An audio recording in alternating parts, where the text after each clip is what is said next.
bon écho. Alors, je me présente d'abord, Pierre Entier.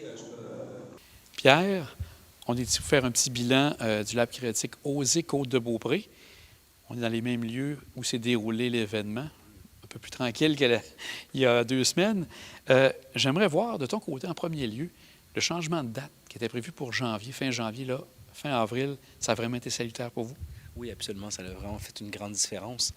Vous voyez, on avait à peine 12-13 projets vous voyez, en janvier. Et puis là, on est tombé à 21 projets déposés, 28 participants. Donc, l'affluence est venue. On a vu que la temporalité était très importante. Puis c'est l'effet du printemps aussi. Hein. J'ai l'impression que lancer un projet au printemps, on est plus dans le mouvement puis dans la période en tant que telle. Donc, c'était très, très positif. Au niveau de la qualité des projets, tu en as vu d'autres, bien sûr, avec le Lab créatique de Portneuf, le Lab créatique Charlevoix. Est-ce que tu as eu des projets qui t'ont vraiment là, comme surpris? J'étais à terre, on pourrait dire? Bien, il y avait des beaux projets, mais très structurants et porteurs. Il y a des projets justement de fermes agroforestières. Il y avait des projets de sensibilisation. Il y avait beaucoup l'aspect agricole quand même très présent, l'aspect de service aussi qui était aussi présent. Donc, acheter à terre, non, parce que je ne veux pas faire. En fait, tous les projets étaient magnifiques en soi, mais il y avait vraiment on voyait quand même la maturité des projets. Et donc, avec une ferveur également d'entreprendre. Donc, pour plusieurs projets, c'était vraiment comme le levier ou la petite poussée nécessaire pour dire mon projet a comme vraiment une substance, il y a une viabilité, une faisabilité. Et donc, c'était vraiment approuvé au niveau, pas approuvé, mais été entériné, disons, auprès des coachs notamment qui étaient là pendant le week-end. Les projets, quand tu as vu, bien sûr, toute la fin de semaine, donc avec les différents ateliers, etc., est-ce que tu as vu une évolution par rapport à l'idée du projet que tu avais pour certaines personnes et à la finalité quand c'est présenté avec le pitch du dimanche?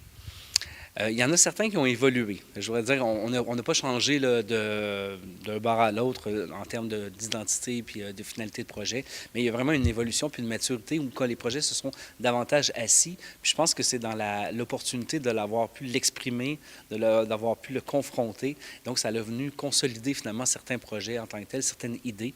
Et puis donc, de voir la maturité, oui, lors des pitchs, c'était intéressant. On a eu d'ailleurs un excellent pitch. Vraiment, on a vraiment des bons candidats, des bons promoteurs et promotrices là, qui étaient là pour présenter leur projet.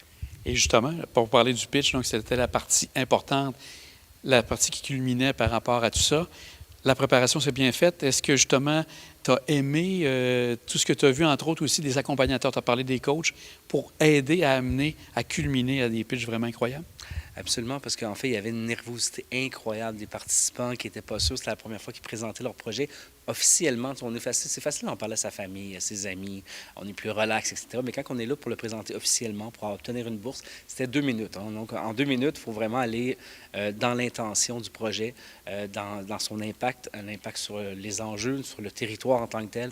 Donc, nous, on a vraiment une belle qualité de pitch. Et puis, chacun des promoteurs m'ont vraiment impressionné. J'ai vu aussi pendant toute la fin de semaine, il y avait des sessions de coworking. Ça consistait en quoi exactement pour justement aider les entrepreneurs? Bien, tout simplement, c'est que nous, on a apporté une forme de matière théorique sur l'entrepreneuriat, la faisabilité, désirabilité, la structure de coût, le financement. Donc, on donnait comme un peu les grandes lignes en tant que telles de comment construire un modèle d'affaires.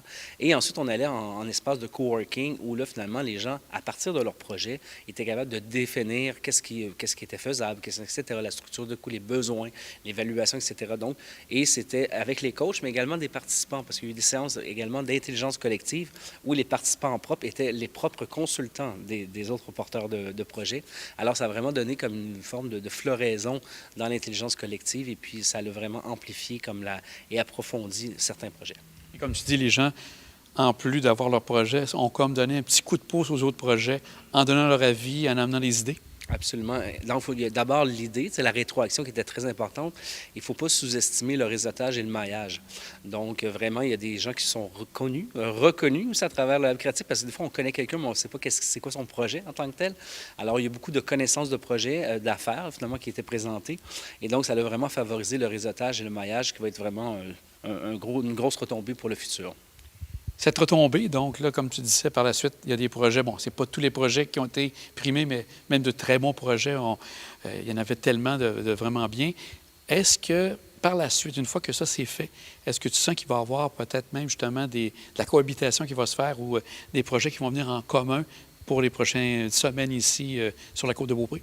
Bien, il y a déjà certains partenaires qui ont dit, certains participants qui ont dit qu'ils travailleraient éventuellement ensemble. Donc, ça s'est dit dans le week-end. Donc, il y aurait un maillage qui est fait en termes de services et donc, effectivement, de s'entraider entre les entrepreneurs qui étaient ici même. Les coachs, tu en as glissé un mot tout à l'heure, et ont été vraiment d'une importance capitale pour une fin de semaine du genre? En fait, je dirais que c'est fondamental parce qu'en fait, ça donne comme l'assise structurante et finalement d'aller un peu plus loin. Donc, c'est des coachs d'expérience qui ont vraiment 10, 15, 20 ans d'expérience dans le domaine de l'entrepreneuriat. Donc, ils ont comme le bagage puis le recul nécessaire pour juste comme bien orienter le projet, autant au niveau de la mission, de la structure de coût, justement, au niveau de la faisabilité. Est-ce que financièrement, c'est viable, c'est pas viable? Quand c'est pas viable, OK, mais est-ce qu'on peut prendre le projet autrement? Donc, le rediriger. Donc, pour nous, c'est vraiment fondamental, la structure de mentorat coach. Et ce qui était nommé dès le départ, c'est que les coachs étaient là vraiment pour challenger les projets, mais ils n'étaient pas nécessairement comme juste dans une posture d'expert. Ils étaient vraiment là, on était tous là pour faire avancer les projets ensemble. Il y avait aussi, pendant la fin de semaine, des panels. Je pense que c'était un moment important aussi parce que les gens entendaient des gens parler de leur expérience. C'est bien le cas? Absolument. Il y a eu un panel sur le niveau alimentaire. C'était Nourrir la côte. Il y a aussi Oser autrement la côte. Donc, c'est vraiment, ce qui est intéressant dans le panel inspirationnel, c'est de voir que des gens comme nous qui avancent, des citoyens qui ont avancé, ils ont résolu un problème. Et donc, c'est comme de partager leur vision, partager la manière dont ils ont amené leur idée en action en tant que telle. Alors donc, c'était très inspirant et surtout très apprécié des participants de voir que finalement, c'est possible. Donc, il y avait vraiment comme un espace d'identification et une volonté aussi d'aller, de faire vivre leur projet à la manière des panélistes. Il y a aussi le volet jeunesse, je pense qu'il est un volet bien important, qui ont suivi un peu sensiblement le même parcours avec de l'aide et tout ça. Donc, est-ce que tu aurais eu quand même de bons projets qui ont été présentés au volet jeunesse? Bien, des beaux projets. Puis, en fait, c'était, oui, certainement des projets, mais c'était vraiment davantage l'expérience entrepreneuriale. Donc, on est en partenariat avec l'école secondaire de Mont-Saint-Anne et les Hauts-Sommets. Alors, il y avait 11 jeunes qui étaient présents. Ils ont été dans le même groupe. Et donc, eux, c'était de voir, bon, est-ce qu'on peut envisager l'entrepreneuriat? Donc, on était plus dans une expérience, une initiation en tant que telle. Somme toute, c'était des magnifiques projets qui ont été déposés, puis des gagnants. Ça les a vraiment augmentés en termes d'estime de soi, évidemment, mais aussi beaucoup de confiance. Et puis, on a eu de très bons commentaires du volet jeunesse. Et si on parle maintenant des grands gagnants, on ne passera pas, bien sûr, il y avait 4 volets. On va y aller peut-être avec le volet qui était vraiment la bourse d'innovation. Absolument. Qui a remporté la bourse? C'est Amélie Lacasse-Bélan, ou Bélan-Lacasse, je suis désolé. Et puis, elle a gagné la bourse innovation. C'est un service multidisciplinaire en santé, pour dire pas communautaire, mais un service finalement en service spécialisé. Et puis, avec une addition de plusieurs autres professionnels qui vont offrir des services de santé sur la côte. Et les bourses, il y avait plusieurs partenaires qui étaient là-dedans. Je pense qu'il y avait Desjardins. Qui sont les autres qui étaient aussi pour la bourse? Bien, la bourse d'innovation, c'était la bourse de la MRC Côte-de-Beaupré. Il y avait Développement Côte-de-Beaupré également avec la bourse territoriale. Desjardins, c'était la bourse environnementale et la bourse émergence avec le pôle CN. Pour une suite, est-ce que ça peut exister qu'il y ait un deuxième laboratoire créatif sur la côte de Beaupré? Est-ce que ça, c'est pas une fin en soi, là? C'est comme un début? Bien, c'est un début. On est à l'évaluation en tant que telle. Donc, on va faire une évaluation 360 avec les participants, avec la MRC, avec le comité porteur, voir jusqu'où on veut aller, ou comment on peut reproduire ou le faire, l'adapter au territoire. Parce que pour nous, c'est très important de voir quels sont réellement les besoins. Donc là, on est vraiment à l'étape de l'évaluation. Ensuite, on va s'asseoir, voir s'il y a une reproduction qui est possible pour le futur. Un lab du genre, une activité du genre, ça ne se fait pas seul. Tu as travaillé comme étant le grand chef d'orchestre. Qui était derrière toi pour te supporter, donner un bon coup de pouce par rapport à tout ça? Le comité porteur était composé d'un conseiller de Microcrédit Charlevoix.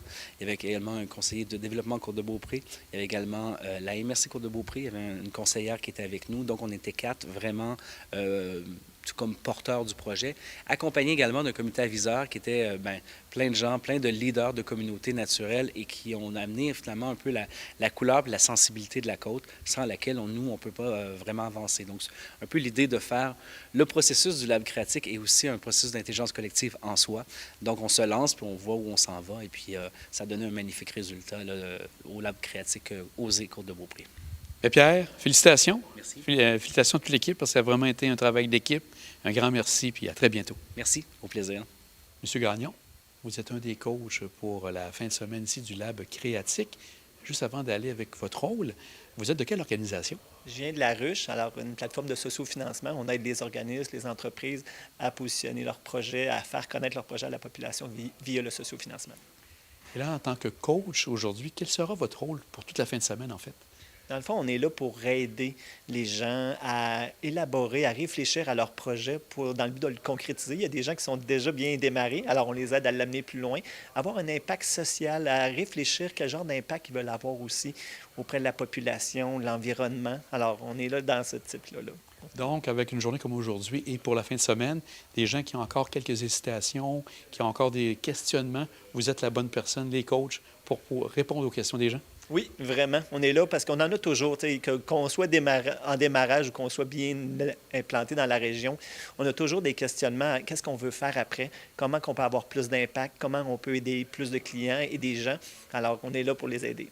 Au niveau du volet jeunesse de ce matin, qui est le vendredi, est-ce que vous allez avoir un coup de main à donner aux jeunes également pour les guider? Bien, le jeunesse, on a une équipe qui est là, mais on peut aussi les aider s'ils ont besoin. Des fois, juste de discuter avec d'autres personnes, ça fait un pas de recul. Alors, c'est plaisant aussi de voir ce qui se fait ailleurs aussi. Bien, M. Gagnon, un grand merci puis une belle fin de semaine à vous. Merci beaucoup. Audrey, Stéphane, on est ici au Lab Créatique Côte-de-Beaupré. J'aimerais commencer avec vous, Audrey. De quelle manière vous avez été approché par le Lab Créatique Côte-de-Beaupré pour participer à cette fin de semaine, entre autres, et aussi en particulier aujourd'hui, vendredi, avec les jeunes? Donc, nous, c'est les personnes qui sont ici présentes qui nous ont approchés, donc qui sont venues à l'école de secondaire Mont-Sainte-Anne, qui sont venus faire une présentation avec nos étudiants, qui ont ciblé certains jeunes qui sont intéressés pour le projet Lab Créatique et qui voulaient présenter leur projet d'entrepreneuriat. Donc, c'est comme ça que ça a commencé. Et de votre côté, Stéphane, sensiblement la même chose? Il y a eu des trucs particuliers? C'est pas mal la même chose. M. Lantier, Pierre Lantier de Pôle CN, qui nous a abordés en premier lieu. Ensuite de ça, on a commencé à recruter les jeunes. Puis il y a eu deux présentations qui ont été faites à notre collège par les intervenants, entre autres, ceux, entre autres aussi du Carrefour Jeunesse Emploi. Puis la sélection des jeunes a été quand même faite assez facilement puis rapidement. Donc, c'est ça. De quelle manière vous avez fait votre sélection à ce moment-là du côté du Collège Géo-Sommet? Bien, j'ai consulté en premier lieu les intervenants de niveau qui connaissent très bien nos élèves au collège. Donc, selon leur profil en orientation scolaire, ou à savoir qu'est-ce qu'ils voulaient faire après leur diplôme d'études secondaires. À partir de ce moment-là, je suis allé voir les jeunes personnellement, leur demander leur intérêt. Ensuite de ça, il y a eu la première rencontre qui a été faite avec Pôle CN. Du côté de l'école secondaire Mont-Sainte-Anne, est-ce que ça s'est travaillé de la même manière ou vous avez fait des choses différemment? Nous aussi, c'est sensiblement pareil. Dans le fond, c'est des classes de pré-dep. Donc, c'est des étudiants qui ont un profil pour s'en aller vers des DEP. Donc, ils vont monter un projet d'entrepreneuriat. Donc, on a regardé avec eux c'était quoi leur projet, leurs intentions de venir ici aujourd'hui. Puis, on a ciblé les jeunes qui étaient intéressés à monter leur projet. De quelle manière vous les avez accompagnés? Parce que c'est sûr que pour eux, ça peut sembler du chinois pour certaines parties. De quelle manière vous avez travaillé avec eux pour les préparer à venir ici? On a préparé avec eux la façon donc qui étaient venus les personnes d'aujourd'hui, les formateurs, les intervenants, exactement. Donc, ils étaient déjà préparés là, à venir aujourd'hui ici, à monter leur projet de la façon qu'il fallait qu'ils se préparent, la clientèle ciblée. Donc, ils étaient déjà prêts à venir aujourd'hui, en force. Est-ce qu'il y a eu des éléments supplémentaires par rapport à la préparation que vous avez faite au Collège Géo-Sommet? Non, ça a été quand même très apprécié, les intervenants qui sont venus. Entre autres, il y avait les ateliers qui étaient là, puis il y avait des outils aussi pour vraiment bien les préparer à la journée d'aujourd'hui. Je pense qu'ils étaient très enthousiastes à être présents aujourd'hui pour le Lab Créatique. Et certains d'entre eux vont même être là dimanche prochain pour faire le pitch de vente, peut-être avoir une bourse. Ils sont très enthousiastes. Bien, Audrey, Stéphane, un grand merci. Puis on aura l'occasion sûrement de parler avec quelques-uns des jeunes qui participent. Merci de ce moment ici que vous avez pris avec nous. Merci, M. Blondeau. Merci beaucoup. Cheshka, je voulais voir avec toi, quel est ton projet que tu as en tête présentement? Dans le fond, on voulait créer une marque de vêtements pour les rednecks, pour le travail, pour le confort aussi. On a déjà acheté le nom, puis c'est Redneck Queen et Redneck King. C'est un peu ça notre projet. Donc, des projets, des vêtements qui soient confortables pour les gens, j'ai bien compris? Oui. Oui, confortable et pour le travail, genre plus des gros travails comme ferme et machinerie lourde. Et ici, qu'est-ce que tu crois que tu viens chercher là, en particulier pour t'aider dans ton projet? Des informations parce que je veux savoir comment starter l'entreprise, des idées de comment je peux faire, où je peux aller chercher l'aide. Dans le fond, je veux chercher l'aide. Et aussi, je pense que tu as de l'aide de la personne qui travaille chez vous, Stéphane, qui est là, un bon accompagnateur pour toi. Oui, c'est un très bon accompagnateur. Sheshka, un grand merci, puis on va te souhaiter bonne chance pour que ça fonctionne bien de ton côté. Merci beaucoup, monsieur. Mathis, tu es à l'école secondaire Mont-Saint-Anne en prédep. J'aimerais savoir, tu as commencé ton projet à quelle période? Ça fait pas si longtemps que ça. Ça a commencé l'an passé, je crois. Oui, ça fait 1 an que j'ai commencé. En fait, j'ai commencé à avoir les idées. Puis à force de réfléchir, d'en parler, j'ai commencé à avoir comme des meilleures idées quand j'ai commencé à écrire, dessiner, même en parler à mes parents, surtout ma mère. Puis là, je me suis dit, est-ce que je pourrais demander ça à mes amis s'ils veulent embarquer avec moi? Fait que j'étais allé leur demander, on a commencé à en parler, puis ça a commencé à s'améliorer. On a commencé à écrire encore plus, on se fait des groupes, on se fait des travaux ensemble. Même en classe, des fois, là, j'en ai parlé à mes professeurs, le directeur de mon école est au courant, TES, assistance sociale, tout le monde est au courant. Puis, en ce moment, je me retrouve maintenant, présentement dans l'Arbre créatique. Puis, en fait, moi, j'ai eu l'idée, on m'a plutôt demandé si je voulais venir ici, en fait, présentement. Puis, je me suis dit, pourquoi pas? Il y aurait peut-être des trucs intéressants, même de rencontrer de nouvelles personnes, serrer la main à 2-3 personnes. Puis, pour vrai, je suis venu avec mes amis présentement, sont 2, on est 3, fait que ça va bien. Puis, je suis venu... Peut-être, Mathis, voir, ton projet, c'est quoi exactement? Mon projet, en fait, vraiment, à 100% de mon projet, j'aimerais ça faire une marque de vêtements, premièrement. Ça va être mon premier projet, on va dire mon petit 20%. Le reste, ça serait créer, mettons, une marque d'objets électroniques, télé, caméra, écran, même pour les jeux vidéo, trucs comme ça. Puis cet argent-là, j'aimerais ça le prendre pour soit créer ou organiser ou le donner même à des personnes qui n'ont pas accès, qui en ont besoin ou qui ne peuvent vraiment pas se l'offrir. Et comme tu dis, cette fin de semaine, tu seras là aujourd'hui vendredi, tu seras là dimanche également, c'est de rencontrer des gens pour pouvoir t'épauler, t'accompagner, t'aider de trouver de nouvelles idées? Oui, exactement ça. Comme mettons, j'en connais un qui est ici, justement. Puis à date, juste ma première vision des personnes, ils sont habillés chic, ils ont des chemises, des pantalons, ceintures. Juste avoir ça, je sais que j'ai affaire avec des vraies personnes d'affaires. Et de ton côté, vous êtes 3, comme tu dis, dans ce projet-là. Tes collègues, eux, est-ce qu'ils ont un rôle particulier ou tu es vraiment le leader de ce projet-là? C'est sûr que l'idée, ça vient devant moi. On a déjà planifié, en ce moment, aujourd'hui, on est 3, mais je pense qu'on peut dire qu'on est 6 à date en ce moment, en notre équipe. J'ai quelqu'un qui va s'occuper, admettons, de la vision de l'entreprise, admettons, la marque, les dessins, les photos. Moi, je veux vraiment comme les encourager puis donner des idées. Puis on va dire comme être le leader d'un groupe, comme vous dites. Puis il y en a un autre qu'on va être, admettons, une sorte d'associé. Je vais l'épauler, je vais le fournir. Ou les autres, mettons, ordinateur, truc. L'autre, ça va être un ton électricien, maintenance de l'entreprise, du bâtiment. Pour vrai, chacun a sa job à faire, puis c'est ça que j'aime de mon équipe en ce moment. Quand tu parles de ton projet, soit aux gens, les intervenants de l'école secondaire, ou même les gens autour de toi, comment les gens perçoivent ton projet? Est-ce qu'ils te disent « bravo, lâche pas », comment ils perçoivent ton projet?